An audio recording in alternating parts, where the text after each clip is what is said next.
Good morning Telangana. నేను సంగప్ప. పత్రికల్లో వచ్చిన ముఖ్యమైన వార్తలు చూసినట్లయితే మేడారంలో సమ్మక్క సారలమ్మ ఇద్దరు కూడా గద్దెలపై కొలుదీరారు. భారీ సంఖ్యలో భక్తులు వచ్చారు. నిన్న సీఎం తరఫున మంత్రి చందులాల్ మొక్కులు చెల్లించారు వనదేవతలకు. అది ప్రధానంగా ఉన్నటువంటి ఒక వార్త. రెండో వార్త చూసినట్టయితే నిన్న వరంగల్లోని మడికొండ ఐటీ పార్క్లో ఇంక్యుబేషన్ టవర్ని ఐటీ పంచాయతీరాజ్ తర్వాత మున్సిపల్ అడ్మినిస్ట్రేషన్ మంత్రి కేటీఆర్ ప్రారంభించారు. ఓరుగల్లో ఐటీ శాఖ స్టార్ట్ అయింది. ఇక ఐటీ కంపెనీలు రాష్ట్రంలోని నిజామాబాద్, కరీంనగర్, ఖమ్మం, వరంగల్కు విస్తరించేలా ప్రయత్నం చేస్తామని చెప్పి మంత్రి చెప్పారు. అది ఇంకో వార్త. ఇక జాతీయ వార్తలు చూసినట్టయితే ఈ హర్యానాలో జాట్ల రిజర్వేషన్ ఉద్యమం ఒకసారి హింసాత్మకంగా మారింది. అది మరో వార్తగా ఉంది. తర్వాత రాష్ట్రంలో ఇంకొక వార్త ఉంది. అవుట్సోర్సింగ్ ఎంప్లాయీస్ జీతాలు పెంచింది గవర్నమెంట్. అది కూడా ప్రధానంగా ఉంటుంది వార్త. ఇక మనం చర్చకు తీసుకున్న అంశం ఫస్ట్ చూసినట్టయితే ఒకటి డబుల్ బెడ్రూమ్ ఇళ్లకు సంబంధించి హైదరాబాద్లో అటు రంగారెడ్డి కలెక్టరేట్ తర్వాత ఇటు హైదరాబాద్ కలెక్టరేట్కి భారీ సంఖ్యలో ప్రజలు వస్తున్నారు. నిన్న ఒక్క రంగారెడ్డి కలెక్టరేట్లోనే 68 మొత్తం ఈ 3 రోజులు 68,000 పైచిలకు దరఖాస్తులు వచ్చాయి. అదే స్థాయిలో అటు హైదరాబాద్ కలెక్టరేట్ కూడా ఒత్తిడి ఉంది ప్రజల నుంచి. ఇది ప్రధానంగా ఉన్నటువంటి వార్తలు. ఈ అంశాలపై చర్చించేందుకు స్టూడియోలో బీజేపీ నుంచి రఘునందన్ రావు గారు, తర్వాత కాంగ్రెస్ నుంచి ఎమ్మెల్యే సంపత్ గారు, టీడీపీ నుంచి ఒంటరి ప్రతాప్ రెడ్డి గారు మనతున్నారు. రఘునందన్ రావు గారు, డబుల్ బెడ్రూమ్ ఇళ్ళకి సంబంధించి ఆల్రెడీ ప్రభుత్వం ఇల్లు లేని వాళ్ళకి డబుల్ బెడ్రూమ్ ఇల్లు ఇస్తా అన్నది. ఒక్కసారిగా భారీ సంఖ్యలో, ఇంకా అదేం ప్రకటన లేదు కానీ ప్రజలు మాత్రం పోయి కలెక్టరేట్ దగ్గర ఎంఆర్ఓ ఆఫీసర్ దగ్గర ఒక్కసారి క్యూ పడుతున్నారు. ఎట్లా చూస్తారు ఈ ఇష్యూ? మనిషి బతికేదే 2 విషయాలు సంగప్ప గారు. ఒకటి ఆశ, 2 అవసరం. ప్రజలలో ఆశలు రేకెత్తించడం లోపల తెలంగాణ ప్రభుత్వం సఫలీకృతమైంది. పెరిగినటువంటి ఆశలకు ప్రతిబింబమే పెరుగుతున్నటువంటి దరఖాస్తుల సంఖ్య. ఒక్కొక్క రోజు 20,000 మంది వచ్చి లైన్లో నిలిచిన దరఖాస్తులు ఇచ్చిపోతున్నారంటే ప్రజల ఆకాంక్షలు ఏ రకంగా ఉన్నాయి, అవసరాలు ఏ రకంగా ఉన్నాయని మనం చూడాలి. ఇక్కడ ప్రభుత్వం కల్పించినటువంటి ఆశలను నెరవేర్చడానికి ఏమన్నా క్రియాత్మకంగా లేదా క్రియాశీలకంగా వాళ్ళు ఏమన్నా టెండర్లు పిలిచినారా, ఒక ఇల్లుకి అయ్యేటువంటి కాస్ట్ ఎంత, దాంట్లో కేంద్రం నుంచి వస్తున్నటువంటి సుమారు 70,000 ఇండ్లు ఎవరికి ఇవ్వబోతున్నారు, ఇవ్వబోతున్నారు, వీటన్నిటి మీద ఒక ప్లాన్ అంటూ ఇప్పటివరకు ఏం రాష్ట్ర ప్రభుత్వం అయితే ప్రకటించలేదు. మేము ఒక కాలనీ అయితే కట్టాము, ఆ కాలనీలో ఏ రకంగా డబుల్ బెడ్రూమ్ ఇల్లు కట్టి చూపించాము, 396 ఇండ్లు అదే రీతి లోపల రాష్ట్రం అంతటా కట్టిస్తాం, పేదలందరికీ ఇండ్లు కట్టిస్తాం అనేటువంటి ఒక పాజిటివ్ ఐడియాలజీని డెవలప్ చేయడం లోపల సక్సెస్ అయింది ప్రభుత్వం. మరి దాని నుంచి ఇప్పుడు ఐడియాలజీ నుంచి మనం మెటీరియలిస్టిక్ ప్రపంచానికి రావాలి. ఊహల ప్రపంచం, రంగుల ప్రపంచం, అందమైన కంప్యూటర్ బొమ్మల దగ్గర నుంచి మనం రావాల్సింది గ్రౌండ్ మీదకి రావాలి. గ్రౌండ్ మీద ఉన్న రియాలిటీ ఏంటి అని అంటే ఇప్పుడు ప్రజలు తమ అవసరాలని ఇక్కడ కాగితాల లోపల తీసుకుని వచ్చి కలెక్టరేట్లలో పెడతా ఉన్నారు. వాటి సంఖ్య ఎంత ఉంది అనేది మనం చూసినాం చాలా స్పష్టంగా. రోజు రోజుకి సంఖ్య పెరిగిపోతూ ఉంది. పెరిగిపోతున్నటువంటి సంఖ్యకు అనుగుణంగా మనం నిజంగా కట్టించగలుగుతామా? ఇప్పటికే హైదరాబాద్లో ఆల్రెడీ కన్స్ట్రక్ట్ అయినటువంటి అపార్ట్మెంట్స్ కానీ, రాజీవ్ స్వగృహ కానీ, ఇందిరా ఆవాస్ యోజన పేరిట కట్టి ఎవరు ఆక్యుపై చేసుకోకుండా సంవత్సరాల తరబడి ఖాళీ ఉన్న ఇండ్లేంది, వాటిని ఏమన్నా చిన్న చిన్న మార్పులతోటి ఏమంటారు ఉపయోగంలోకి తీసుకురావచ్చా, లబ్ధిదారులకు ఎవరిని ఇవ్వచ్చా, ఆ దిశ అసలు ఏమైనా ప్రభుత్వం ఆలోచిస్తూ ఉందా? దానికి సంబంధించి ఏమైనా ఒక అఖిలపక్షాన్ని ఏర్పాటు చేసే ఆలోచన ఏమైనా రాష్ట్ర ప్రభుత్వం దగ్గర ఉందా? లేకపోతే ఎంతసేపు కేంద్రాన్ని బదనాం చేస్తూ కేంద్రం ఇచ్చేటువంటి ఇండ్ల సంఖ్యను పెంచుకొని ఆ ఇండ్లు వచ్చినాక వాటి సంఖ్యను సర్దుబాటు చేసేటువంటి ఆలోచన ఉందా? లేదా మొన్న కేటీఆర్ గారు జిహెచ్ఎంసీ ఎన్నికల ప్రచారంలో చెప్పినట్టు కేవలం హైదరాబాద్కే 1,00,000 ఇండ్లు కావాలన్నారు. మీరు అన్నారు ఒక రంగారెడ్డి జిల్లాలోనే 3 రోజులలో 68,000 అప్లికేషన్స్ వచ్చినాయి. అట్లే సికింద్రాబాద్, హైదరాబాద్ కూడా తీసుకుంటే ఇంకా పెరుగుతున్నటువంటి జనాభా అవసరాలు ఖచ్చితంగా ఇండ్ల సంఖ్యను అయితే పెంచాల్సిన అవసరం ఉంటుంది సంగప్ప గారు. మరి రాష్ట్ర ప్రభుత్వం నోటితో చెప్పి నొసలతో ఎక్కిరిస్తుందా, లేదా థియరిటికల్గా స్థలాల సేకరణ జరుగుతుందా, ఎంతవరకు వస్తుంది, ఎప్పటి వరకు వస్తుంది, రానున్నటువంటి బడ్జెట్ లోపల ఏమైనా కేటాయింపులు ఉంటాయా డబుల్ బెడ్రూమ్ ఇళ్ళకి, దాన్ని చూసిన తర్వాత దాన్ని పూర్తిగా విశ్లేషిస్తే బాగుంటుంది. ఎలక్షన్ తర్వాత 1,00,000 ఇల్లు ఇస్తా అని చెప్పారు జిహెచ్ఎంసీ ఎన్నికల ప్రచారంలో చెప్పారు సంగప్ప గారు. ఎన్నికల ప్రచారంలో చాలా వాగ్దానాలు చేస్తారు. అట్లంటే ఇప్పటికే దాదాపు 5 సంవత్సరాల పాలనలో 2 సంవత్సరాల దగ్గరకు వచ్చింది సంగప్ప గారు. ఇది 2వ బడ్జెట్ కూడా అయిపోతా ఉంది. అలొకేషన్ ఎంత ఉంటుంది? ఇప్పటిదాకా మనం కట్టినవన్నీ 2 సంవత్సరాల్లో 396 ఇండ్లు కట్టగలిగిన మనము మిగతా 3 సంవత్సరాల్లో 496 కడతామా, 500 కడతామా, లేదా వచ్చిన అన్ని దరఖాస్తులకు కడతామా? ఇంకా ప్రజలను అట్లే ఆశలలో కొనసాగించాలనుకుంటున్నారా? మీరు థియరీ వేరు, ప్రాక్టికల్ వేరు సంగప్ప గారు. క్లాస్ రూమ్లో మనం చదువుకునే సబ్జెక్ట్ చాలా గొప్ప కనబడుతూ ఉంటుంది. ప్రాక్టికల్కి వచ్చి చూసేసరికి అది దట్ ఈస్ డిఫరెంట్ ఉంటుంది. అందుకని మంత్రి గారు అనుభవ రాహిత్యంతో చెప్పారని నేను అనుకోను, కానీ దాన్ని అనుభవంలో ఇంప్లిమెంట్ చేయడానికి ఉండేటువంటి కష్టాలు ఇప్పుడు కనబడతాయి. ఇంకా దరఖాస్తుల్ని స్క్రూటినీ చేసి దాంట్లో ఎలిజిబిలిటీ తీసుకొని వచ్చి వాళ్ళందరికీ కనీసం ల్యాండ్ ఎక్విజిషన్ చూపెట్టి, ల్యాండ్ ఒక దగ్గర చూపెట్టి, దాంట్లో డబుల్ బెడ్రూమ్ ఇళ్ళకి సరి అయినటువంటి కేటాయింపులు, టెండర్లు, ఆ ఇండ్లు కట్టడానికి కాంట్రాక్టర్ని పిలుస్తారా, లబ్ధిదారుని కట్టుకోమంటారా, అక్కడే స్టార్ట్ అవుతుంది. అసలు దానికి సంబంధించి ఈ బడ్జెట్లో ఏమైనా పెడతారా, ఏమైనా మార్గదర్శకాలు, సూత్రాలు ఏమైనా ప్రజల ముందు ఉంచితే నెక్స్ట్ దాన్ని ఏమైనా చర్చిస్తే బాగుంటుంది. ఇప్పటికైతే అది రంగుల కలగానే కనబడుతున్నట్టు నా ఉద్దేశం. సంపత్ గారు, మీరు ఎట్లా చూస్తారు ఈ డబుల్ బెడ్రూమ్ ఇళ్ళకి సంబంధించి వెల్లువల వస్తున్న దరఖాస్తు? బేసికలీ సంగప్ప గారు డబుల్ బెడ్రూమ్ అనగానే ఒక ఆలోచన వచ్చింది. ఎప్పుడంటే 2014 ఎన్నికల కంటే ఒక 6-7 నెలల ముందు నుంచి అప్పటి ఉద్యమ నాయకుడు ప్రస్తుత ముఖ్యమంత్రి గారు ఇల్లు లేని నిరుపేదలకు ఇల్లు కట్టించే విధానంలో కాంగ్రెస్ పార్టీ ఆ రోజు అధికారం ఉన్నటువంటి పార్టీ ఏ రకంగా కట్టిస్తూ ఉంది అనే దాని మీద అనర్గళంగా 10 నిమిషాలు మాట్లాడి ఆకట్టుకోవడానికి ప్రయత్నం చేసిండు. ఇల్లు ఇంత ఉంటుంది, చిన్నగా ఉంటుంది, కాలు జాపితే లేదు, మేకలు కట్టారు, గుర్రాలు ఎక్కడ కట్టారు, అల్లుడు వస్తే ఎట్లా, బిడ్డ వస్తే ఎట్లా, ఆ ఎన్నికల ముందు స్పీచ్ల నుంచి తెలంగాణ రాష్ట్రం వచ్చిన తర్వాత ఎన్నికల హామీల్లో కూడా మేనిఫెస్టో ఇప్పుడు తిప్పండి, తెలంగాణ రాష్ట్రంలో భూమి లేని ఇల్లు లేని నిరుపేదలందరికీ డబుల్ బెడ్రూమ్ ఇల్లు అన్నది ఎన్నికల హామీ. అప్పటి నుంచి ఇప్పటి వరకు దాదాపు 2 సంవత్సరాలు అవుతుంది, 19 నెలలు, 20 నెలలు అయిపోయింది అనుకోండి. ఇప్పటి వరకు ప్రాక్టికల్గా ఆలోచన చేస్తే అంటే ఆ రోజు ఆ హామీ ఇచ్చినందుకు పెద్ద ఎత్తున బీద, బిక్కి, బడుగు, బలహీన వర్గాలు, నిరుపేదలు, ఇల్లు లేని వాళ్ళు అయితే ఆకర్షితులైనమాట వాస్తవం. అప్పుడే కాదు, అప్పటి నుంచి ఇప్పటి వరకు కూడా డబుల్ బెడ్రూమ్ ఇల్లు అన్నది ఎన్నికల స్టంట్గా, ఎన్నికల ప్రచార ఆకర్షణ పథకంగా కొనసాగుతూనే ఉంది. 5 ఏళ్ల కొరకు ఆ రోజు వీళ్ళకు మ్యాండేట్ ఇచ్చినారండి. 5 ఏళ్లలో 2 ఏళ్ళు అయిపోయింది. అంటే 40% of the tenure is over. ఈ 40% టెన్యూర్లో ఒకవేళ ఇచ్చిన హామీలు అంటే రాష్ట్రంలో ఉన్నటువంటి ఇల్లు లేని నిరుపేదల్లో ఒక 40% మెంబర్స్కు కట్టించి ఉంటే మనం నమ్మేవాళ్ళం. నేను కానీ, రఘునందన్ కానీ, ఇంకోరు కానీ విమర్శించే అవకాశం ఉండకపోయేది. ప్రజల లోపల కూడా ఆందోళనో లేకపోతే అక్కడో ఎక్కడో అనుమానాలు ఉండకపోయాయి. కానీ 40% మీ టెన్యూర్ అయిపోయింది. 40 ఇండ్లు కట్టలేదు సంగప్ప గారు. నేను ఎమ్మెల్యేను, మీకే తెలుసు, అందరికీ కూడా తెలుసు. ఒక నియోజకవర్గానికి 400 ఇల్లు అని చెప్పి ప్రభుత్వం అనౌన్స్ చేసింది. 400 ఎమ్మెల్యేకు నాకు 200, ఇన్ఛార్జ్ మినిస్టర్కు 200 అన్నారు. ఇంతవరకు 200 కదా, 2 ఇండ్లు నా నియోజకవర్గం కాదు, నేను ప్రతిపక్ష పార్టీ కనుక చలో అక్కడ ఇక్కడ వివక్ష ఉంది ఉన్నప్పటికీ అధికార పార్టీ శాసనసభ్యుడు ఉన్న దగ్గర ఒక 2 ఇల్లు కట్టి ఉంటే ఛాలెంజ్ చేస్తానే ఒకటి.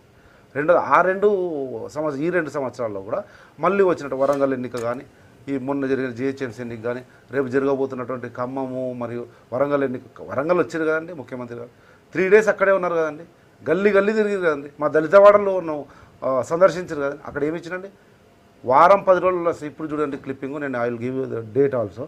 వారం 10 రోజుల్లో వచ్చి నేను టెంకాయ కొట్టి శంకుస్థాపన చేస్తా, ఎట్లా రావో డబుల్ బెడ్రూమ్లు నేను గట్టి చూపిస్తా అన్నాడు. మా పాలమూరు మహబూబ్నగర్ కూడా వచ్చిండు, అక్కడ అట్లే అన్నాడు. ఆ రకంగా ఇంతవరకు 2 సంవత్సరాలు ఎన్ని కట్టినారని చూస్తే మళ్ళీ చెప్పడానికి మాకైతే విసుగొస్తుంది. విసుగొచ్చినా వాళ్ళైతే అటువంటి పనులు చేస్తారు. కానీ అడ్డగోలుగా రాజ్యాంగ విరుద్ధంగా తెలుగుదేశం పార్టీ నుంచి మీ పార్టీలోకి వచ్చి మంత్రి పదవి అనుభవిస్తున్నారు శ్రీనివాస్ యాదవ్ గిఫ్ట్గా మాత్రం 400 ఇస్తుంది. ఆ 400 ఇండ్లకైనటువంటి కాస్ట్ ఎంతనో కానీ 4000 ఇండ్ల కాస్ట్ హోర్డింగ్లు పెడితే, పెద్ద పెద్ద హోర్డింగ్లు 2 ఏళ్ళు లేపి విజయోత్సవ ఇది చూపించి జిహెచ్ఎంసీలో మళ్ళీ గెలిచి 2 బెడ్రూమ్ల మీద. అందుకని నేను ఏమంటా సంగప్ప గారు, మీ ద్వారా నేను పోవాలి, ప్రాక్టికల్ విషయం చెప్తా. నిన్న నేను ఒక శాసనసభ్యుడిగా నిన్న పీడీ హౌసింగ్ నాకు ఫోన్ చేసినారు, మొన్న ఫోన్ చేసినారు, నిన్న మీటింగ్ ఉందని. ఏమని, డబుల్ బెడ్రూమ్ హౌసింగ్ మీద ఒక review meeting with all public representatives, MLAs, MPs, MLCs అని చెప్పి పెట్టినారు. Honourable Jupally Krishna Rao minister will address and will clarify all the okay. తర్వాత ఈవినింగ్ నేను నిన్న సమ్మక్క సారక్క జాతరకు పోయినండి, అమ్మవారిని దర్శించుకున్నాను, నాకు మొక్కు ఉండింది పోయినా. అయితే పీడీ గారికి ఒకసారి ఫోన్ చేసిన. పీడీ గారు నాకు మొక్కు 2 ఏళ్ల క్రితం నేను ఎమ్మెల్యే అయితే వస్తానని మొక్కుకున్నా, అయినప్పటికీ బీదల కొరకు పోకుండానైనా సరే, లేకపోతే నెక్స్ట్ డే 20 తారీఖు ఉంది అప్పుడైనా పోతా, లేకపోతే ఇంకోసారి కూడా పోవచ్చు. కానీ నిజంగా చెప్పండి, నాకు ఇవి క్లారిఫై చేయండి, వీటితో మీరు ముందుకు వస్తున్నారు రివ్యూ మీటింగ్లో అంటే నేను అది క్యాన్సిల్ చేసుకొని వస్తానంటే అని చెప్పిన. ఏం కావాలని అడిగినంటే, ఇల్లు కట్టేయడము అసైన్డ్ ల్యాండ్లో కట్టిస్తారా, అంటే గవర్నమెంట్ అసైన్ చేస్తారా, బీదర్లకు అసైన్ ల్యాండ్లో కట్టిస్తారా, లేకపోతే నాకు భూమి ఉంది సార్ 125 గజాలు ఉంది నాకు అంటే సార్ శాంక్షన్ చేయొచ్చా? రెండోది, కట్టడం అనేది ఊరికి ఒక ఇల్లు ఇచ్చినాను అనుకోండి, 200 ఇళ్లలో నేను 128 గ్రామ పంచాయతీలు నా దగ్గర, ఒక దగ్గర 2, ఒక దగ్గర 1 అట్లా ఇచ్చుకుంటూ పోతే ఏ రకంగా కడతారు? వాడికే డబ్బులు ఇస్తారా? హౌసింగ్ డిపార్ట్మెంట్ కడతారా? టెండర్ వేస్తారా? లేకపోతే మండలం ఒక యూనిట్గా చేస్తారా? కాన్స్టిట్యున్సీ ఒక యూనిట్గా చేస్తారా? ఈ రకమైనటువంటి అన్ని ఈరోజు ఏదైతే బ్లాంక్స్, మెంటల్ బ్లాంక్స్ ఉన్నాయో ఈ పేదలకు కానీ, ప్రజాప్రతినిధులకు కానీ, అధికారులకు కానీ, ఇవన్నీ ఒకవేళ క్లారిఫై చేసే ఉంటే మీ మంత్రిని మీటింగ్ పెట్టుకోనండి. డబుల్ బెడ్రూమ్ మీద ఇప్పటివరకే మీ ముఖ్యమంత్రి, మీ పార్టీ ఎక్కడ పడితే అక్కడ తమాషాలు చేసి ఓట్లు వేయించుకున్నారు. రేపు ఒకవేళ ఆ క్లారిటీ లేకుండా ఒకవేళ మీటింగ్ పెడితే మాత్రం నేనేం చేయాలో అది చేస్తాను. నేను బీదల పక్షపాతిని, నా నియోజకవర్గం బీదలు అని చెప్తే సార్ మీరు అడిగేవాడిని కరెక్టే కానీ మంత్రి గారు పెట్టమన్నారు, పెడుతున్నాం సార్ చెప్పమనండి మంత్రి గారిని. ఈ క్లారిటీ ఉంటుందండి. ఇవన్నీ ఏంటంటే ఎక్కడ తీసుకునేటి? జిల్లాలో తీసుకునేటువంటి నిర్ణయాలు కాదు ఇది. అసైన్ ల్యాండ్లో కట్టేయాలంటే స్టేట్ తీసుకోవాలి. ఇవన్నీ స్టేట్ పాలసీస్, అది జిల్లాలో రివ్యూ చేసి క్లారిటీతో రండి. మేము మీటింగ్ అటెండ్ అయ్యి బయటకు వచ్చిన తర్వాత జనం అడిగినా, మీడియా అడిగినా, yes this government is giving double bedroom to poor people, weaker section people, down trodden people అని చెప్పడానికి మాకు క్లారిటీ ఉండాలి కదా అని అడిగితే లేట్ ఫైన్ డే నేను మెసేజ్ కూడా చూపిస్తా, ఈవినింగ్ 10 వరకు మెసేజ్ పెట్టి మళ్ళీ sorry we are postponing this meeting, will conclude all this issues afterwards అని క్యాన్సల్ అయింది. అంటే నేను ఏం చెప్తాను, ఇప్పుడు కూడా నేను ఛాలెంజ్ చేస్తా housing minister, I'm very close to housing minister, మా పాత కాంగ్రెస్ ఇంద్రకరణ్ రెడ్డి గారు, వారికే క్లారిటీ లేదు, ప్రిన్సిపల్ సెక్రటరీ లేదు, ఎండి హౌసింగ్ హైదరాబాద్లో లక్షల మంది అప్లికేషన్ పెట్టుకుంటున్నారు. That's what I'm saying. ఈ కన్ఫ్యూజన్ అనేది అవసరం. ఇంతకుముందు సోదరుడు చెప్పినట్లు అవసరం ఉంది. నాకు కూడా ఇల్లు లేదండి. జనరల్ చెప్తా, ఒక ఇల్లు లేనివాడికి డబుల్ బెడ్రూమ్ ఇస్తుంది గవర్నమెంట్ అనేసరికి న్యాచురల్గా కాగితం పెట్టుకో, దాన్ని ఆసరా చేసుకొని ఎన్ని రోజులు ఆటలు ఆడతారు చెప్పండి. ఒకటే ఒక రోజులో 21,000 అప్లికేషన్లు వచ్చినాయి. 2 ఏళ్ళు అయిపోయింది, ఇంకా 3 ఏళ్ళే ఉంది. ఎట్లా కడతారు? కట్టడానికి చాలా ప్రయత్నం చేసి కట్టినటువంటి వాళ్ళం అండి. అనుభవంతో చెప్తే దాన్ని పట్టించుకోకుండా అన్న అడిగిండు బడ్జెట్లో పెట్టినారన్న 30,000 కోట్లు పెడితే నేనే హౌసింగ్ మీద నేనే అసెంబ్లీలో మాట్లాడినా ప్రతిపక్ష పార్టీ నుంచి, దాంట్లో 24,200 కోట్ల రూపాయలు పాత బకాయిలు పెండింగ్ ఉన్నాయి. అంటే పాత కట్టుకున్నాడు బీదోడు కాదండి, వానికి ఇవ్వకూడదండి. ఆ కేటాయించిన హౌసింగ్లో కూడా ₹1 ఖర్చు పెడితే ఉంటుంది. నేనే ఛాలెంజ్ చేస్తున్నా ఒక శాసనసభ్యుడుగా, ఏ ఒక్క నియోజకవర్గంలో ఒక్క ఇల్లు కట్టినా ఏ దానికైనా సిద్ధం. మళ్ళీ వస్తుంది ప్రతాప్ రెడ్డి గారు, మీకేమనిపిస్తుంది? అసలు తెలంగాణ రాష్ట్ర ప్రభుత్వం ఏర్పడ్డదే హౌసింగ్ బోర్డు మీద ఏర్పడ్డది. గ్రామాలలో ఇప్పుడు గ్రామాలలో మేము తిరిగినాం కాబట్టి ప్రతి ఇంట్లో కూడా ఆ రోజు ఇందిరమ్మ దాదాపు 4 లక్షల మందికి ఇందిరమ్మ ఇల్లు కట్టుకొని రెడీ ఉన్నాయి. ఆ రోజు 60,000, 70,000, ₹1,00,000 ఏసీలు అయితే ₹1,00,000 ఇచ్చేది. ఆ రోజు ఏమని చెప్పారంటే వీళ్ళు టీఆర్ఎస్ కార్యకర్తలు ఇంటింటికి వెళ్ళి ఇందిరమ్మ ఇల్లు బిల్లు తీసుకోకండి, మా ముఖ్యమంత్రి అవుతుండే మీరు నెక్స్ట్ డే 3,50,000 ఇస్తామని చెప్పేశారు. అంటే బిల్లు ఆపేసుకుంటే ₹3,50,000 వచ్చేస్తాయి అన్న ఉద్దేశంతో చాలామంది పేదవాళ్ళు ఈ టీఆర్ఎస్ పార్టీ బ్రోకర్ మాటలు నమ్మేసి ఇమ్మీడియట్గా బిల్లులు తీసుకోవడం ఆగిపోయింది. ఆ రోజు బిల్లులు కూడా తీసుకోలేదు. ₹3,00,000 వస్తే 10 రోజులు అయితే ముఖ్యమంత్రి తెలంగాణ రాష్ట్రం ఏర్పడ్డది, తెలంగాణ ముఖ్యమంత్రి అవుతుండు, ₹3,50,000 వస్తాయన్న ఉద్దేశంతో ఇందిరమ్మ ఇల్లు బిల్లులు కూడా తీసుకోలేదు చాలామంది. ఆ తర్వాత గవర్నమెంట్ వచ్చింది. గవర్నమెంట్ వచ్చినాక గ్రామాలలోకి వెళ్తే ఇప్పటికి ₹3,00,000 ఎందుకు డబుల్ బెడ్రూమ్ ఇస్తాము, ₹7,00,000 ఇస్తామని చెప్పేసి ముఖ్యమంత్రి గారు చాలా సందర్భాల్లో చెప్పిండ్రు. కానీ ఈ గ్రామాలలో ఇందిరమ్మ ఇంటికి బిల్లులు లేక మేము చాలాసార్లు తెలుగుదేశం పార్టీ గ్రామాలలోకి వెళ్ళి కూడా ఒక అసెంబ్లీలో ఉండి పనిచేసే ఎమ్మెల్యేస్ని కూడా తీసుకెళ్ళి గ్రామాలలో విజిట్ చేసిన సందర్భాలు ఉన్నాయి. ముఖ్యమంత్రి గారు డిమాండ్ చేసిన సందర్భాలు ఉన్నాయి. అన్ని పాలక పక్షాలు ప్రతిపక్షాలన్నీ కూడా ఇప్పుడున్నటువంటి టీఆర్ఎస్ ప్రభుత్వం మీద, ఇందిరమ్మ ఇళ్ళ మీద చాలాసార్లు మాట్లాడినాం. అయినా ఇట్లాంటి ఛానల్లో కూడా ఎన్నోసార్లు మాట్లాడినాం, పత్రికలలో మాట్లాడినాం, మీడియాలో ఎక్కడ మాట్లాడినా కూడా గవర్నమెంట్ రెస్పాండ్ కావట్లేదు. ఒకటి ఇవాళ హైదరాబాద్లో జిహెచ్ఎంసీ ఎలక్షన్లో దాదాపుగా 6 లక్షల అప్లికేషన్లు అంటే అక్కడ గవర్నమెంట్ ఎంప్లాయీస్ని పంపించి మీకు ఇల్లు లేదు కదమ్మా, చిన్న పాకలో ఏముంటారు, గవర్నమెంట్ రేపొద్దున జిహెచ్ఎంసీ ఓటేయండి, టీఆర్ఎస్కి ఓటేయండి, మీరు తప్పకుండా మీకు టీఆర్ఎస్ జిహెచ్ఎంసీ కనుక మేయర్ కనుక ఫామ్ అయినట్లయితే గవర్నమెంట్ మాదే ఉంది, జిహెచ్ఎంసీలో కూడా ఎవ్రీ ఇయర్ 1 లక్ష ఇళ్ళ లెక్క 3 సంవత్సరాలు 3 లక్షలు మొత్తం 6 లక్షల ఇల్లు కట్టిస్తామని చెప్పి మాట్లాడారు. దానిలో భాగంగానే మొన్న దాదాపు వాళ్ళకి 14 లక్షల ఓట్లు వచ్చింది కూడా 6 లక్షల అప్లికేషన్లకు వచ్చినటువంటి ఓట్లే. అంటే ప్రతి పేదోడు కూడా ఇల్లు వస్తుందన్న ఉద్దేశంతో వాళ్ళకు ఓటేశారు.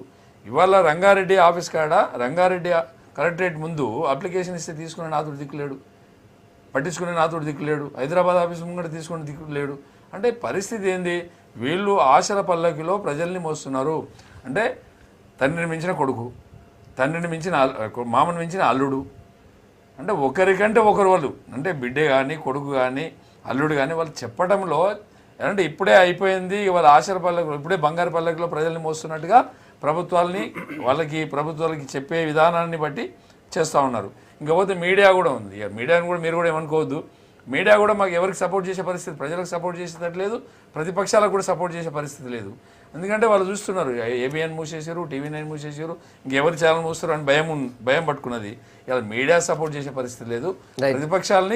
ప్రతిపక్షాలు మాట్లాడే పద్ధతిని కూడా ప్రజలకు చూపించే పరిస్థితి లేదు. ప్రజలైతే వాళ్ళని నమ్ముతున్నారు కదా ఇప్పుడు.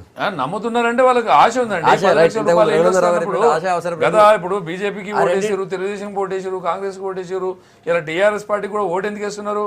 వీళ్ళు చెప్పే మాటలు వింటున్నారు, చెప్పే విధానాన్ని వింటున్నారు, ఆశల పల్లెకులో ఉన్నారు.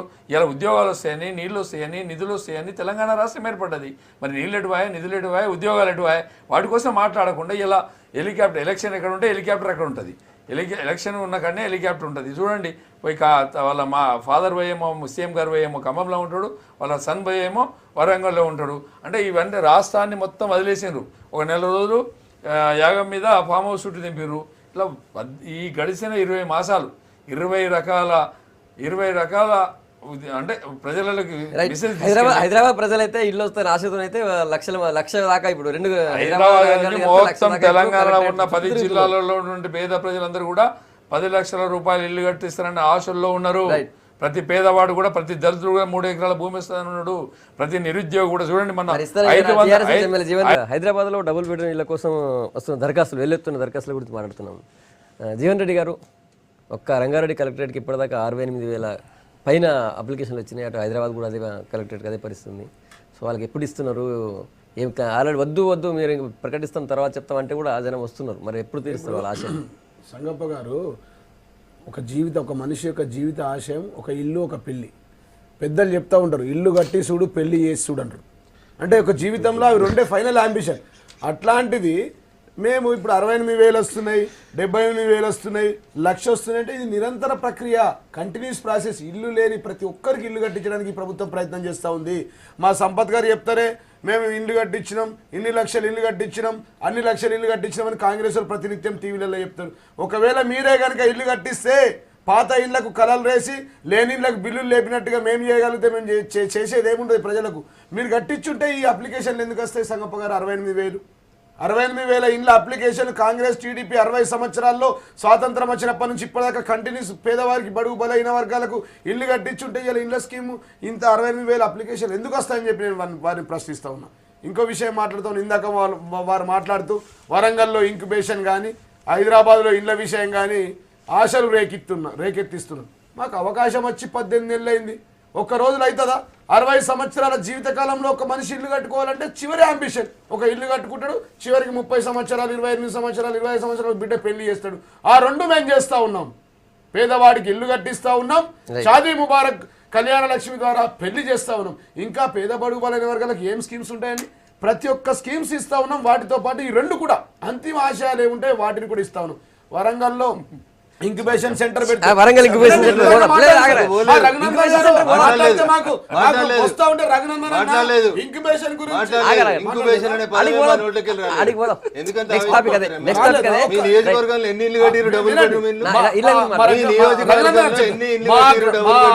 నియోజకవర్గంలో 900 ఇండ్లకు టెండర్లు ఇచ్చినాం ఒక నెల కిందనే.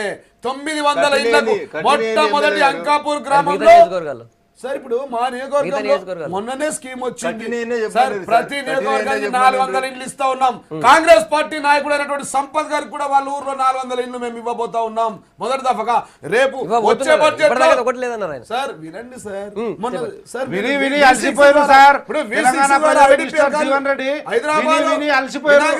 ముఖ్యమంత్రి టీఆర్ఎస్ ప్రభుత్వం మాట విని అలసిపోయారు. 2 ఏళ్ల నుంచి అదే అరిగిపోయిన గ్రామ పంచాయతీ లాగా 2 ఏళ్ల నుంచి ఎన్నిసార్లు ఓట్లు వేయించుకుంటారు? గుండె మీద చేసుకొని చెప్పు జీవన్ రెడ్డి, నిజంగా ఒక్క ఇల్లు నీ నియోజకవర్గాలు కానీ నా నియోజకవర్గాలు కట్టి ఉంటే నేను రాజీనామా చేస్తాను. నువ్వు చేస్తావా? ఒక్క శ్రీనివాస సి అంటారు, ఐడిపిఎల్ శ్రీనివాస గిఫ్ట్ గా ఇచ్చిన 400 ఇల్లు చూపించి అదే ఒకవేళ ఇల్లు అనుకుంటే అంతకంటే దౌర్భాగ్యం. శ్రీనివాస్ యాదవ్ లాగా నీతి మాలిన పని చేస్తేనే బీదర్లోకి ఇల్లు ఇస్తాం. ఎవరికి చెప్పడంలో కూడా జీవన్ రెడ్డి గారు వాళ్ళు మాట్లాడినప్పుడు ఎన్ని రోజులు చెప్తాం, మిత్రులారా ఐడిహెచ్ కాలనీలో ఇనాగ్రేషన్ అయింది, మీరు చూడలేదా? అన్ని నియోజకవర్గాలు ఎందుకు టెండర్ల అయిందో కాల్ ఫర్ చేసాం. ఎందుకు అయిందో నీకు వినండి, తెలియదా? వినండి సార్. శ్రీనివాస్ యాదవ్ కు గిఫ్ట్ కాదా? వినండి, సంపత్ రాష్ట్రంలో బీదోళ్ళు లేరా? ఇప్పుడు శ్రీనివాస్ యాదవ్ ఒక- దగ్గరనే బీదోళ్ళు సార్, ఉన్నారా? అక్కడ ఆర్మూర్లో లేరా? అలంపూర్లో మేము లేరా? అలంపూర్లో మీకు కూడా గిఫ్ట్ ఇచ్చినట్ట మేము రేపు 400 ఇల్లు కట్టిస్తే ఒక్క కదా. తీయలేదండి. వినండి ఒక మాట. నీ ధర్మము నీ బాధ్యత రేపు- ప్రభుత్వంగా రేపు బడ్జెట్ లో ఇస్తున్నావు, ఇయ్యాలే. రేపు బడ్జెట్ లో హామీ ఇస్తేనే ఓట్లు 1,00,000 వేస్తారు. ఇల్లు పెట్టబోతా ఉన్నాం. జిల్లాకు 10 నుంచి 20,000 చొప్పున పెడతా ఉన్నాం. 2 బడ్జెట్లు వచ్చే అయిపోయినాయి, సంవత్సరం మిగిలిన 3 బడ్జెట్లలో 2 లక్షలు పెడతాం. అటు తర్వాత 4 లక్షలు. ఒక మాట, ఇంకో చివరికి ఒక మాట. సరే సార్, సంగప్ప గారు మేము ఇయ్యలేం, మేము ఆశలు రేకిస్తున్నాం, తప్పుడు మాటలు చెప్తా ఉన్నాం. వరుస పెట్టి మెదక్ నుంచి పడితే వరంగల్ నారాయణ ఖేడ్ నిన్న జిహెచ్ఎంసీ ఎన్నికలు ఎందుకండి మీకు ఎందుకు డిపాజిట్లు వేసినారు? చెప్పండి. దక్కలేవు? రఘునందరావు గారు, సింగిల్ ఒకరు మీరు అక్కడ ఆగండి, మీరు అక్కడ ఆగండి, రెండు ఆగండి. జాతీయ పార్టీలు రఘునందరావు గారు. బీజేపీ టీడీపీ సింగిల్ డిజిట్ అయింది కదా, ఓకే. అరే ఏం మాట్లాడతారు సార్? ఒకవేళ మా మీద నమ్మకంతో ఓటేశారు, నమ్మకంతో వాళ్ళు వచ్చి అప్లికేషన్ కాదు ఇచ్చారు సార్, అంటారు ఆయన. ప్రజాస్వామ్యంలో అంతిమ మీరు చెప్పారు తీర్పు కదా, ప్రజా మీరు తీర్పే కదా. మీరు ఆగండి, మీరు మరి మేము చెయ్యకపోతే ఆగండి, మాకెందుకు ఓట్లేస్తారు మీరు ఆగండి, ప్రజలు? మీరు ఆగండి. జీవన్ రెడ్డి గారు గొంతు గట్టిగా దించుకొని నడిచినంత మాత్రాన అబద్ధాలు నిజాలు కావు. నా క్వశ్చన్ స్ట్రైట్గా 20 నెలల మీ ఎమ్మెల్యే పదవి కాలం ముగిసిన తరుణం లోపల మీరు మీ నియోజకవర్గంలో కట్టిన ఇండ్లన్నీ అని అడిగినాం. దానికి సమాధానం లేదు. 900 ఇండ్లకు టెండర్లు పిలిచినామని వారు చెప్పారు. ఒక్క మీ నియోజకవర్గానికి 900 వచ్చినాయి. అందరూ 119 మంది ఎమ్మెల్యేల నియోజకవర్గాలకి 900 ఇండ్లకు టెండర్లు పిలిచిండ్రా? అదే ఇందాక మీరు అన్నారు 900 ఇండ్లకు టెండర్లు పిలిచినాం. అదే అన్న, అదే మీ నియోజకవర్గానికి 900 ఎందుకు వచ్చినాయి, సంపత్ గారి నియోజకవర్గానికి 400 ఎందుకు వచ్చినాయి ప్రజలకు చెప్పాలి. అదే అవి చెప్పన్నా, డీటెయిల్స్ అడిగినప్పుడు డీటెయిల్స్ డీటెయిల్ గానే మాట్లాడతాం. డీటెయిల్ గానే మాట్లాడతాం. ముఖ్యమంత్రి గారు మా పర్యటనకు వచ్చారు, డీటెయిల్ గా మాట్లాడదాం. డీటెయిల్ గా మాట్లాడదాం. డీటెయిల్ గా మాట్లాడదాం. ఎమ్మెల్యే గారు డీటెయిల్ గా మాట్లాడదాం. అధ్యక్షులే మేము అడుగుతుంది ఏంటంటే, ప్రజలలో ఆశలు రేకెత్తిస్తున్నారు, ప్రజలకు అవసరాలు ఉన్నాయి. ఈ రెండింటిని మీరు ఫాయిదా ఉటాయించుకొని జాతీయ పార్టీలకు సింగిల్ డిజిట్లు వచ్చినాయంటే పోయిన ఎన్నికలలో మీరు పోటీ కూడా చేయలేదు. చరిత్ర పునరావృతం అవుతుంది కొన్ని సందర్భాల్లో. తొందరపడద్దు ఎమ్మెల్యే గారు. ఇప్పుడే పొద్దుగంట 6 గంటలకి తెలంగాణ వచ్చింది, పొద్దుగల 6 గంటలకి. ఇప్పుడు 10-10:30 కానే ఉంది అండి, ఇప్పుడే కొడుతుంది. మధ్యాహ్నం 2 తర్వాత మీరు ఏవైతారో తెలుస్తుంది. తర్వాత వచ్చే ఎలక్షన్లలో ఏమేమి ఉంటాయో తర్వాత లెక్కలు కూడా చెప్తాం. మేము తొందర ఎందుకు? మేము కూడా చాలా చెప్పి ఇక్కడికి వచ్చినాం. ఎమ్మెల్యే గారు తొందరపడాల్సిన అవసరం లేదు. మేము అడుగుతున్న ప్రతిపక్షాలకు మేము కూడా సాయంత్రం రాత్రి దాకా ఇల్లు కట్టిస్తాం. అదే చెప్తాను. అందుకనే చెప్తున్నాం. మేము అడుగుతున్న క్లారిటీ ఏంటంటే, నియోజకవర్గానికి 400 చొప్పున కడితే ఇంకా భవిష్యత్తులో మీకున్నది 3 సంవత్సరాలు. 3 సంవత్సరాల్లో మీరు నియోజకవర్గానికి 1200 ఇండ్లే కడతారా? కడితే ఎట్లా ప్రజల ఆకాంక్షలు ఆశలు ఇది చెప్పండి జీవన్ రెడ్డి గారు. సార్, సంగప్ప గారు ఇళ్ళ విషయానికి వస్తే అందరికి తెలిసిన విషయం. రఘునందన్ గారికి తెలియదు కాదు, ఏదో పార్టీల తరపున మాట్లాడాలా, టీవీల ముందు మాట్లాడాలా కాబట్టి మాట్లాడతారు తప్ప ఇల్లు అంటే రాత్రి కట్టేది కాదు సార్. ఒక పేదవాడి జీవితకాల తన జీవితంలో 30 సంవత్సరాలు ఉద్యోగం చేస్తే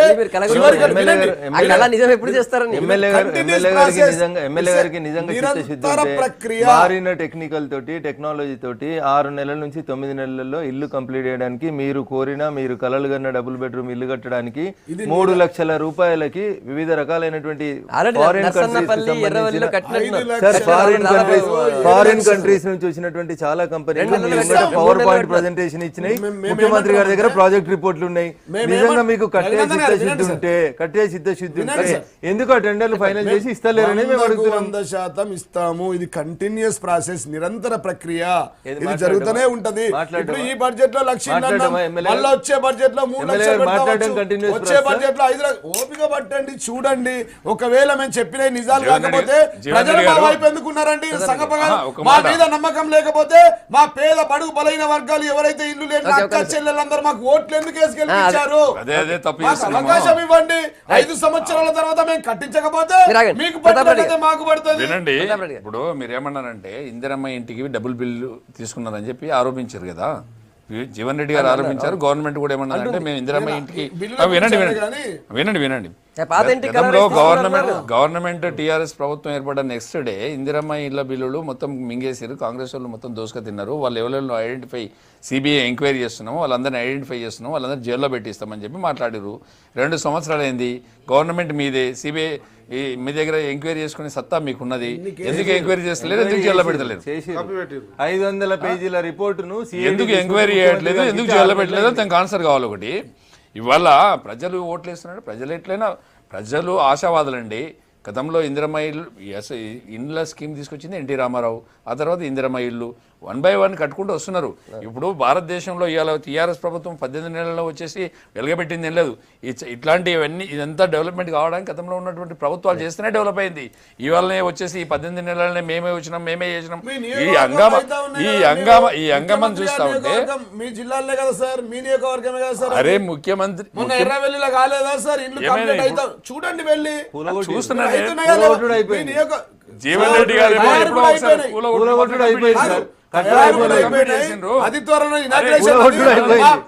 అట్లా కాదండి. నేను ఒక మాట మీ మాటకు విలువందా అండి? టీఆర్ఎస్ ప్రభుత్వం మాట్లాడే మాట ఇప్పుడు అసెంబ్లీ వేదికగా గతంలో అసెంబ్లీ ఎమ్మెల్యే గారు ఇక్కడనే ఉన్నారు. వేదికగా చనిపోయినటువంటి రైతులకు 6 లక్షల రూపాయలు ఇస్తామని ఒక్క రైతుకన్నా ఇచ్చారా? రైతు చూద్దాం కానీ రైతు రుణమాఫీ చేశారా? ఎక్కడ మీ మాటలు ఎక్కడండి? ఎవరికి ఇస్తున్నారు? అడుగుతా ఉన్నాడు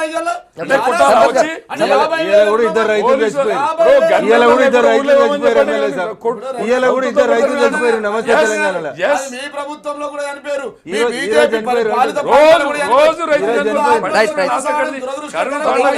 ఇంకో టాపిక్ ఉంది సంపత్ గారు. డబుల్ బెడ్రూమ్ ప్రతాప్ రెడ్డి గారు మరి ఇంకో మీరు వెళ్ళి చూడండి చూద్దామండి. మీరు మేము రఘునందన్ కూడా సంపత్ గారు కూడా తీసుకెళ్దాం. కడుతున్నామా లేదా? కడుతున్నారా లేదా? There should be a reasonable discussion, there should be a reasonable promise, there should be a reasonable achievement. Whatever the promise they have given in the elections. నేను ఏమంటాను, ఎలక్షన్ బిఫోర్నే నుంచే డబుల్ బెడ్రూమ్ గురించి చెప్పినారు కదా, 2 ఏళ్ళు అయిపోయింది కదా. ఏమనంటే ఎన్నికల్లో ఓట్లు ఎట్లా వేసినారు, బీదోళ్ళు మా అండగుండా ఉండందే అన్ని ఎలక్షన్లు గెలుస్తున్నామంటే, జీవన్ రెడ్డి గారు మీరు దగ్గరనే ఉంటారు, మీ మంత్రి గారికి యువరాజు గారికి చెప్పండి, రాజకీయాల్లో 20 ఏళ్ళు నుండి వచ్చినాము, ప్రజల అభిప్రాయము, ప్రజల విసుగు, ప్రజల వ్యతిరేకత అనేది బయటపడడానికి కొద్ది సమయం పడుతుంది. ఇప్పుడు మీరు గెలుస్తున్న ఎన్నికలన్నీ 2014 విజయాల కొనసాగింపు మాత్రమే కానీ కొత్త విజయం కాదు, కంటిన్యూస్గా వస్తూ ఉన్నాయి. దాంట్లో ఆ రోజు ఇచ్చినటువంటి ఎన్నికల హామీలు ఎంతవరకు అమలు చేస్తున్నారు, చేస్తారా లేదా అని బేరీజు వేసుకునే సమయం రాలే. 2 ఇయర్స్ అయింది, చూస్తూ ఉన్నారు. సరైన సమయం ఇప్పుడు 60,000 ఎట్లొచ్చినాయండి ఆ రోజు వాళ్ళు చేయకపోతే అంటే, నీవు నేను పుట్టకముందే కాంగ్రెస్ పార్టీ బీదల పార్టీగా ఇండ్లు ఇచ్చుకుంటూ పోయింది. రేపు నెక్స్ట్ ఇయర్కు 70,000 వస్తాయి, ఇంకో నెక్స్ట్ ఇయర్కి 80,000 వస్తాయి. ఇది కంటిన్యూస్ ప్రాసెస్. బీద సెగ్మెంటు అప్గ్రేడ్ అవుతూ ఉంటే కింది నుంచి ఇంకొకటి బీద సెగ్మెంట్గా తయారవుతూనే ఉంటుంది. పెళ్ళి అయితే సపరేట్ కాగానే వాడికో ఇల్లు కావాలి. ఈ రకంగా 60,000 ఎట్లా ఇవ్వాలి అంటే, అరే 6 కోట్ల ఇండ్లు ఇచ్చినామండి, మీ తాత మా తాత మా తండ్రి మీ తండ్రి మనము అన్ని జనరేషన్లు చూసినటువంటి పార్టీ, నువ్వు 60,000 ఎట్లా వచ్చినా మీరు ఇవ్వాలి. That is wrong. కంటిన్యూస్ ప్రాసెస్లో భాగంగా వస్తూనే ఉంటాయి. నెక్స్ట్ 2019లో మేము అధికారంలోకి వస్తే అప్పుడు మేము ఇవ్వాల్సిందే ఒకటి. తర్వాత జనం వేసినంత మాత్రాన ఈ కంటిన్యూస్ ఎలక్షన్ మ్యాండేట్లో వచ్చినంత మాత్రాన మొత్తం అయిపోయిందని సరైన సమయంలో సరైన విధంగా వస్తుంది. ఇంకోటి కట్టిస్తున్నాం, మీకు కూడా కట్టిస్తామంటున్నారు. జీవన్ రెడ్డి మళ్ళీ ఒకసారి అడుగుతా ఉన్నాం, మంచి మిత్రులుగా గుండె మీద చేసుకొని ప్రజాప్రతినిధి ఈరోజు ఆ రోజు ఎన్నికల్లో ఇచ్చినటువంటి హామీ చేయకుండా మనం ఏదైనా ఊరికి పోతే ఊర్లో అడుగుతున్నారు, సారు ఆ రోజు మాకు ఈ మోరికట్ట మీద నీళ్ళు పోతుండే కలవట్టు కడతా అంటే సార్ ఏమైనా చేయకపోతే అని అడుగుతున్నారా లేదా మనల్ని? అట్లా మనల్ని అడుగుతున్నారు, ప్రభుత్వాన్ని కూడా అడుగుతున్నారు. కానీ ఒకటి మళ్ళీ సారీ టూసే, ఇంతకుముందు సోదరుడు రెడ్డి సార్ చెప్పినట్లు, టీడీపీ వారు చెప్పినట్లు, బీదోడు ఘోష 2 ఏళ్ల నుంచి నాకు ఇల్లు ఇస్తామంటే ఓట్లు వేస్తే కానీ ఇల్లు ఇస్తలేరనే ఘోష మాత్రం ఎక్కడ వినబడతలేదు, వినబడనీయడం లేదు. కానీ వినబడనీయడం లేదు. మీడియానా మేధావుల విద్యావంతుల అయితే ఎక్కడన్నా పోయి టెంకాయ కొట్టి బెడ్రూమ్లు అనగానే పెద్ద ఎర్రవల్ల ఏమైందని నేను ఈ రోజు ఇప్పుడే డైరెక్ట్ పోదాం పండి ఆంధ్రవేళ బ్రేక్ఫాస్ట్ చేసుకోవడం ఎర్రవల్ల ఇల్లు కూలగొట్టడం జరిగింది చెప్పిన సంపత్ గారు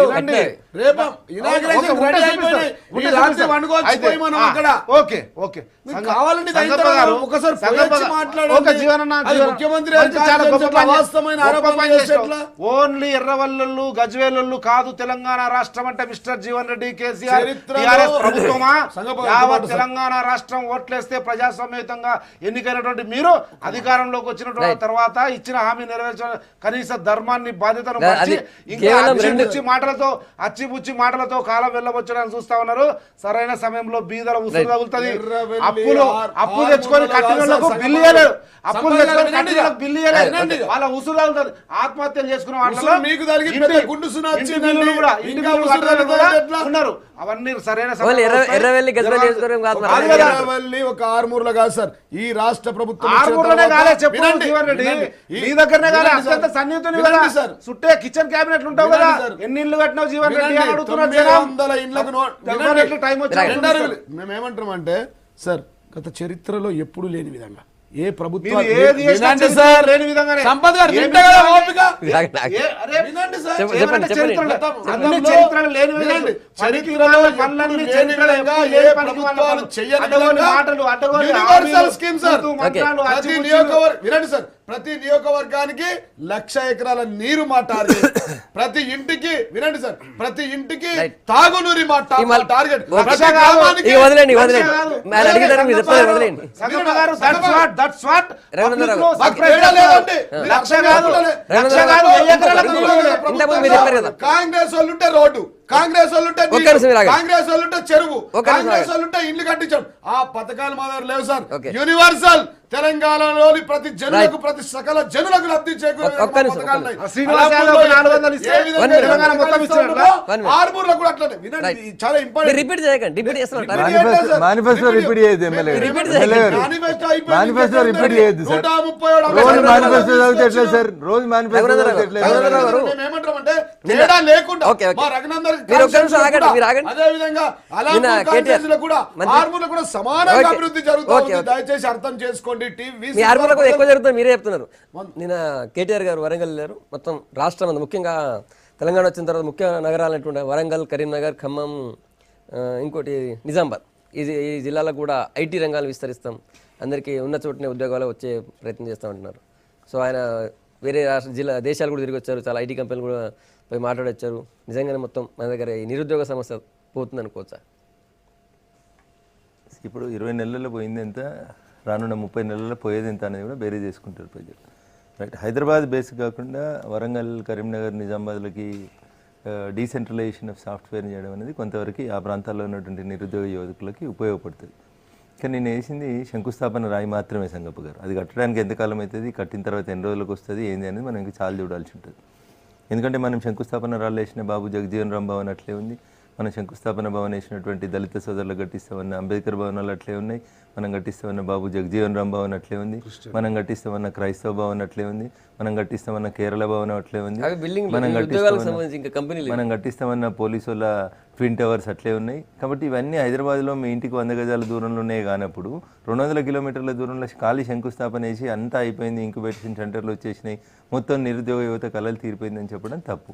కానీ ప్రభుత్వం ఒక మంచి ఆలోచనతోటి హైదరాబాద్ ఒకటే సెంట్రలైజ్ కాకుండా అట్లీస్ట్ వరంగల్, కరీంనగర్, నిజామాబాద్ లాంటి ద్వితీయ శ్రేణి నగరాలను కూడా అభివృద్ధి చేయాలనేటువంటి ఆలోచన మంచిది. ఆ ఆలోచన కేవలం వరంగల్ మున్సిపల్ కార్పొరేషన్కి ఎన్నికల దృష్ట్యా వచ్చిందా, లేదా నిజంగానే మీరు అభివృద్ధిని అన్ని జిల్లాలకి పంచాలనుకుంటున్నారా అనేది కొంతకాలం తీసుకోవాల్సిన అవసరం ఉంటుంది కదా సంగప్ప గారు. మరి ఇప్పుడే ఎందుకు పరిగెత్తినారు? పక్కన మేడానికి పోవడానికి మంత్రి గారికి సమయం దొరకలేదు, కానీ ఏడికి పోయినారు వారు? అక్కడ ఎన్నికలు ఉన్నాయి కాబట్టి అక్కడికి పోయి ఇంక్యుబేషన్ సెంటర్ రేపు మాపో నోటిఫికేషన్ వస్తుంది కాబట్టి ఆ లోపల పునాది రాళ్ళు అయితే వేయాలని అనుకుంటున్నారు అనేది ప్రతిపక్షాలు మేము చేస్తున్నటువంటి స్పష్టమైనటువంటి ఆరోపణ. టెంపుల్లో కూడా కేటీఆర్ గారు టెంపుల్ జనరల్గా పెద్ద టెంపుల్ దర్శనాలు అది అవాయిడ్ నేను విమర్శించలేదు, అక్కడికి పోలేదు అంటే అంత బిజీగా ఉన్నారు అంటున్నా. దేనికి? శంకుస్థాపన రాలేయడానికి నోటిఫికేషన్ రాబోతుంది కాబట్టి మీ మొదటి ప్రాధాన్యత ఎన్నికలు, సీట్లు, నోట్లు అంతే. సంగప్ప గారు మీరు అన్నట్లు కేటీఆర్ గురించి మాట్లాడు, మీరే అందుకే దట్స్ బాధగా ఉందండి, చాలా బాధగా ఉంది. ఎవ్వరు కూడా ప్రజాస్వామ్యవాదులుగా పరిస్థితులను అంచనా వేస్తున్న ఎవ్వరు కూడా బయటకు వచ్చే పరిస్థితి లేదు. మీరు చూడండి, ఎగ్జాక్ట్ 1 year బ్యాక్ ఇదే వరంగల్లా తనయుడు టెంకాయ కొట్టినట్లే తండ్రి కూడా కొట్టిండు, తండ్రి కూడా మాటలు చెప్పిండు. నేను చెప్తే మా దళితవాడకు పోయిండు వరంగల్లా. వారం 10 రోజుల్లో మీరు కావాలంటే ఇప్పుడు క్లిప్పింగ్ తీయండి, నేను కావాలంటే డేట్ చూపిస్తాను, దాంట్లో ఆ డేట్ నుంచి మీ దగ్గర వస్తుంది అనుకుంటా. వారం 10 రోజులు నేను వస్తా, టెంకాయ కడతా, ఎట్లా కావో చూస్తా, మీకు డబుల్ బెడ్రూమ్లు అన్నాడు. ఏడాది అయిపోయింది, ఇంతవరకు తండ్రి చెప్పింది కాలే. ఇప్పుడు కొడుకు వచ్చి మంచిది, ఎస్ ఐ అప్రిషియేట్. కానీ నువ్వు మళ్ళీ ఇంకుబేటర్ అంటావు, ఐటీ ఉద్యోగాలు అంటావు, వరంగల్లో ఉన్నటువంటి యువకులను వాళ్ళని వీళ్ళని ఆకర్షించడానికి మళ్ళీ ఏదో చేస్తాం. కానీ కొద్ది గొప్ప మనము ఇచ్చే మాటకు చేసే పనికి పొంతన ఉండేటట్టు ఉండాలి అంటున్నాం. చలో ఏదో మనుషులు ఓటర్లు గుర్తించక, లేకపోతే గుర్తించినా కానీ ఇంకా ఆశతో ఈరోజు కాకపోతే ఇంకొక రోజు అవుతుందేమో అని చెప్పి ఓట్లు వేసినంత మాత్రాన, లేకపోతే the IT portfolio minister, IT portfolio gentleman is rocking like anything in the state. కనుక ఆ ఐటీ ఉన్నటువంటి పరిజ్ఞానాన్ని మొత్తం వాడుకొని ఈ ఈవీఎంలో ట్యాంపరింగో లేకపోతే టెక్నాలజీని వాడుకొని ఏం చేయాలి అంటే ప్రజల లోపల ఆందోళన ఉంది, కోర్టులో కేసు ఉంది. కనుక చెప్తున్నా, ఇటువంటివి ఏదో చేసి బయటపడి ఆ సోకాల్డ్ అని మీరు ఆలోచన చేయండి. గోదావరి నీళ్ళని పట్టుకొని నెత్తిన పోసుకొని ఫోటో దిగిరు. నీవు గోదావరి నీళ్లు ఏబిసిడి తెలియకపోయా, రూపాయి ఇవ్వకపోతేవి, ఫోటో దిగి కోట్ల రూపాయల ఫ్లెక్సీలు పెడతీవి, సేమ్ అట్లే డబుల్ బెడ్రూమ్ ఇళ్ళో పెడతీవి. మీరు వరంగల్ ఎలక్షన్ కాబట్టి అక్కడ ఇదంతా చేస్తున్నారంటారు. వరంగల్ ఎలక్షనే కాదు, ఎక్కడ ఎప్పుడు ఏది అవసరం ఉంటే అంత మెట్లు దిగి అన్ని రకాలుగా మెస్మరైజ్ చేసి మళ్ళీ ఎన్నికల్లో ఓట్లు తీసుకుంటారు. ఆ రోజు ఎందుకు ఆ రోజు ఒకటే నేను అడిగేది జీవన్ ఒక్కటే, ఇంతకుముందు ఎన్నికలు జరిగిన దగ్గర పోయి ఏం చెప్పారు, ఇప్పుడు ఏమైంది? వెట్టి విజయ పరంపరలు కొనసాగుతున్న తరుణంలో ఒక చిన్న కార్పొరేషన్ విషయంలో మాకు ఇవన్నీ చేయవలసిన అవసరం లేదండి. హైదరాబాద్ జిహెచ్ఎంసీలో 99 సీట్లు గెలుచుకున్న మేము వరంగల్లో డిపాజిట్ దక్కలేవు మీ పార్టీలకు, మేము పోయి ప్రచారం చేయవలసిన అవసరమే అక్కడ లేదు. వాస్తవంగా చెప్తాం. ఆ మాటకు వారు కట్టుబడి ఉంటే మేము జీవన్ రెడ్డి గారి సవాల్ను స్వీకరిస్తాం. రేపటి నుంచి కార్పొరేటర్లో పోటీ చేసేటువంటి ఒకటే నిమిషం సార్, మీకు మీ విజయ పరంపరల మీద విశ్వాసం ఉంది కదా, మీకు మీ విజయ పరంపరల మీద విశ్వాసం ఉంది కదా, మీకు మీ విజయ పరంపరల మీద విశ్వాసం ఉంది కదా. పోటీ చేసే ముగ్గురు కార్పొరేటర్లే ప్రచారం చేసుకుంటాం.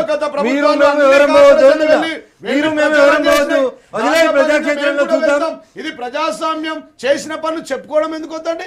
మేము చేసినా చెప్పుకోవద్దా? మీరు చెయ్యని చెప్పుకోండి. ఇవాళ సియోన్ కంపెనీ సార్, గత చరిత్రలో ఎప్పుడన్నా తెలంగాణ 10 జిల్లాల్లో, వరంగల్ లాంటి, నిజామాబాద్ లాంటి జిల్లాల్లో, కరీంనగర్ లాంటి జిల్లాల్లో ఒక ఐటీ హబ్లను తీసుకుపోవాలా, అక్కడ ఇంక్యుబేషన్ సెంటర్లు పెట్టాలా, పిల్లలకు ఉద్యోగ అవకాశాలు కల్పించాలని ఎవరైనా ఆలోచించారా? తెలుగుదేశం బీజేపీ పార్టీ ఇక్కడ మాట్లాడతారు హైదరాబాద్, ఐటీ అంటే హైటెక్ సిటీ హైదరాబాద్, ఐటీ అంటే అట్లాంటి ఐటీని ఒక సియోంటి, ఇది 32 దేశాల్లో 13,000 మంది ఉద్యోగాలు కల్పించేస్తారు. అంత గొప్ప కంపెనీ, అతిపెద్ద కంపెనీ.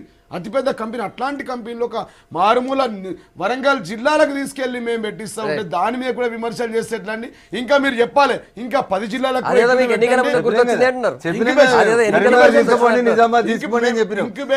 ఎన్నికల కోసం శంకుస్థాపన చేయాలి. ఇది 6 నెలల కింద నిర్ణయించబడ్డది. ఇది ఈ రోజు 6 నెలల క్రితం నుంచి ఎన్నికలు పోస్ట్ పోన్ అవుతున్నాయి. 6 నెలల నుంచి ఎన్నికలు పోస్ట్ పోన్ చేస్తున్నారు. ఇంటెన్షన్ మాకు లేదు. మొన్ననే డిపాజిట్ రాలేదు, ఇంకా ఎందుకు మాట్లాడుతూ ఉన్నారండి? ఒక ఆయన అమెరికా నుంచి, ఒక ఆయన హైదరాబాద్ నుంచి ఇంపోర్ట్ చేసుకుంటే వరంగల్ జిల్లా ప్రజలు కర్రు కాల్చి వాత పెట్టిరు. ఇంకా కార్పొరేషన్లో ఓడిపోయినట్టే మీరు పోటీ చేయమంటున్నారు. మీరు ఆ టీడీపీ పార్టీతో కూడా మేము పొత్తున్నామని చెప్పి నిన్న పంపినట్టు మేము చూసినాం. కిషన్ రెడ్డి చేసినట్టు తెలంగాణ ఉద్యమంలో పాల్గొని మాతో సపోర్ట్ చేసినటువంటి బీజేపీ సోపతితో నాశనం చేసింది టీడీపీ. ఆ టీడీపీతో కలిసినారు కాబట్టి మేమేమంటున్నామంటే మాకు అవసరం లేదు సంగప్ప గారు, చాలా బ్రహ్మాండంగా ప్రజలు మా వైపు ఉన్నారు. ఇప్పుడు 1 కాదు 2 కాదు 3 కాదు 5 ఎన్నికల్లో ఓడిపోయిన తర్వాత కూడా ఇంకా వాయిస్ పెంచేసి మాట్లాడితే ఎట్లా? ఓటమిని అంగీకరించండి. వరంగల్ జీవన్ రెడ్డి గారు, సంపత్ గారు, రఘునందన్ రావు గారు, గుడ్ మార్నింగ్ తెలంగాణ. చెప్పినందుకు రేపు మళ్ళీ ఇదే టైంకి వెళ్దాం.